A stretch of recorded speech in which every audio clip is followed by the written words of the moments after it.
everything. You forgot Los Angeles for the Big Ten. Oh yeah.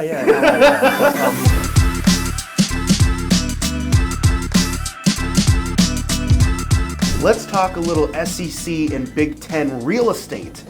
And I actually specifically say those. So Shout out Hawkeyes. Yeah, you're a big Hawkeyes fan since when? Shout out Kirk Ferentz. Yeah? So everybody loves you here. Yeah, 3 feet in a cloud of dust, baby. Yep. Got to win 3-2 in college football. Yep. So in terms of real estate, right, we're born and raised in California. We don't live there anymore. No. And with a lot of our clients that have like rental properties and investments, we actually encourage them as well to leave California, at least in terms of money. Yeah. Maybe living. Beautiful place. But so just kind of basics, like why do you always tell people, hey, you know what, if you want to invest, look at SEC country, Big Ten country in general. Yep. Obviously there's always caveats, but let's start there. Yeah. Why do you kind of recommend those two areas to people? So just for anybody who's not a football fan, where that is, Big Ten is basically Midwest. So I'd say everything from North Dakota down to Kansas, make a U, all the way out to like Ohio, and then back up. So that's kind of Big Ten country. I hope all y'all got your maps out right now. And then the SEC is basically, well, shit, now it's Missouri, but generally it's everything. You forgot Los Angeles for the Big Ten. Oh, yeah. But, it's generally the upper Midwest. The Great Lakes region is the Big Ten. And then the Southeast would be basically everything north of like Tampa out to like... the South, basically. Yeah, the South, yeah. The South. So the Confederacy. There you go. Yeah. Formerly the Confederacy. So why are those so attractive Yeah. in terms of like real estate? A few. Number one is probably most importantly is the price. It's generally cheaper to live in those areas. Like obviously here in Iowa, it's fairly cheap to live. In the Southeast, it's fairly cheap, and you're still in their big cities. Like you have Atlanta, not Knoxville, Nashville, which is becoming more expensive, but it's still relatively cheap compared to other areas. Number two, land. Generally, not always. There's some individual states that aren't. Like Illinois probably isn't, but they're landlord friendly. Now, what does that mean? It means that if you have a tenant that is hard, doesn't pay you, you want to evict them, it is generally easier to evict them. Now, I'm not saying it's a seamless process. You don't just call the cops and they're gone. But for all of our investors that are in California or New York, good luck evicting somebody.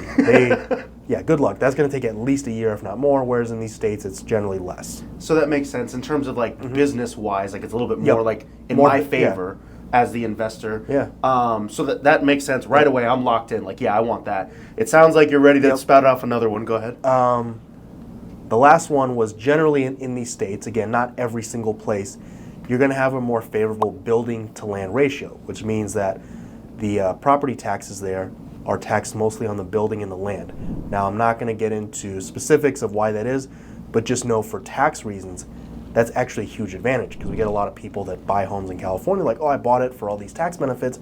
And we're like, yeah, you're only going to get like a quarter of what you thought. We're like, wait, what? Like, that's California for you. Beautiful place to live. Everything else is, it's extra. We'll just call it that. Extra. It's extra, yeah. No, that makes sense. Yeah. So, and obviously you can't speak to specific cities for individuals. Exactly. Everybody's situation is different. Exactly. But in general then, so investment properties, let's say we're sticking in the South, we're sticking in the Midwest.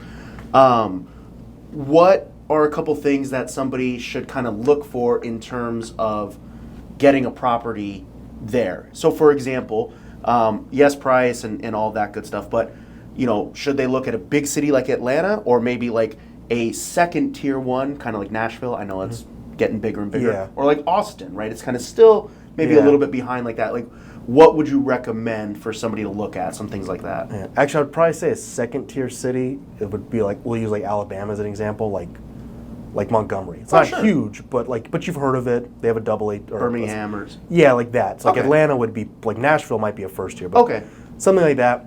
It really just depends on your budget. Obviously, the cheaper it is, the better, but obviously you could end up in the country where nobody's renting. So it's kind of like where you want to look at, but it's more specific. You want to look at your budget and what you can stomach. Like some people may not like living in California and buying in Alabama because you're, what is that, a 5-hour flight or something? Yeah, you're nowhere close to it. Right, so you have to have like boots on the ground there. But there's other people like savvy investors that are like, hey, if the dollars make sense, if the cap rate's right, if I'm making enough money each month and I get a good tax break, then it's good. So it really just depends on your individual budget.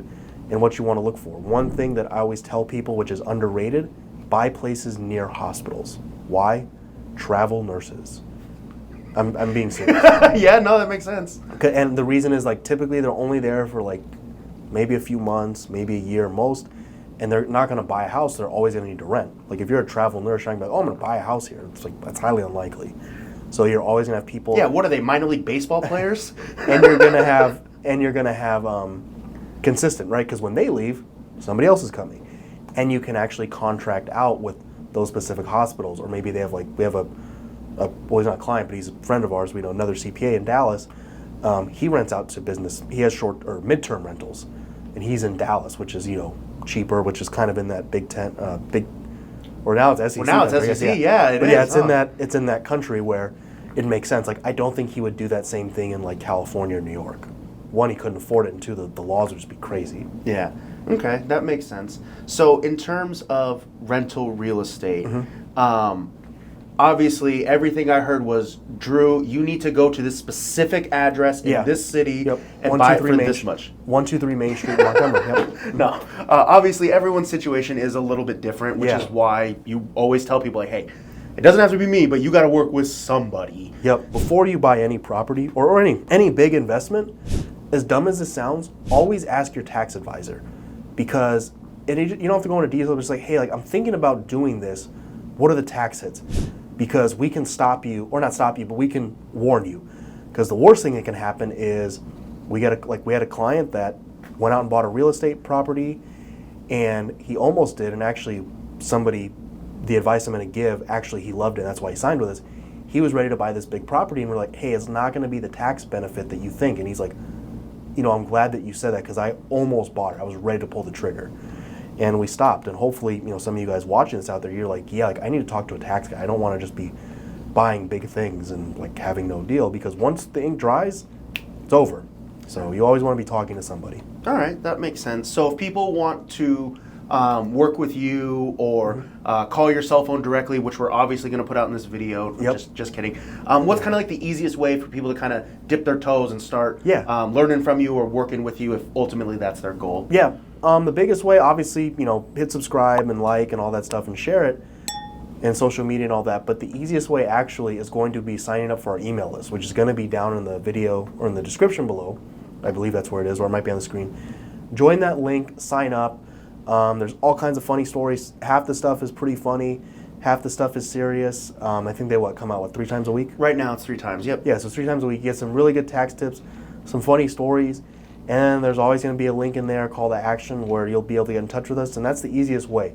Because when you're on the email list, we know that we're touching you guys in some way, shape, or form. When we put it on Facebook or YouTube like this, we're leaving it up to Mark Zuckerberg or whoever owns Google now. Yeah, I feel you. Well, JT Pells, the tax quarterback, thank you. You got it.